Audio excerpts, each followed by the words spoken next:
Hello అండి, మీరు మీ పిల్లలకి మొలతాడు కడుతున్నారా? అయితే మీరు తీసుకోవాల్సిన 5 జాగ్రత్తలు. 1. మీ పిల్లలకి కట్టే తాడు క్లీన్, బ్రీతబుల్ అండ్ కాటన్ మెటీరియల్తో తయారైంది అయ్యి ఉండాలి. 2. ఎక్కువ టైట్గా కట్టకూడదు, ఎందుకంటే ప్రెషర్ వల్ల వాళ్ళకి ఫ్రిక్షనల్ డర్మటైటిస్, ఇండెంటేషన్ మార్క్స్ ఇంకా ఇరిటేషన్ వల్ల ర్యాషెస్ కూడా రావచ్చు. 3.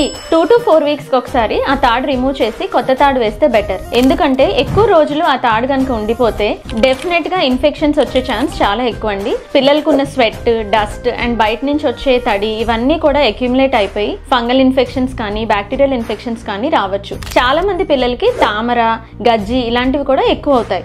4. Synthetic, scented and died material threads ని అసలు వాడకూడదు, ఎందుకంటే వాటిలో ఉన్న సింథటిక్ మెటీరియల్ వల్ల పిల్లలకి ఇరిటేషన్ అండ్ ఫ్రిక్షనల్ డర్మటైటిస్ అనేవి వచ్చే ఛాన్సెస్ చాలా ఎక్కువ, ఎస్పెషలీ సెన్సిటివ్ స్కిన్ ఉన్న వాళ్ళకి.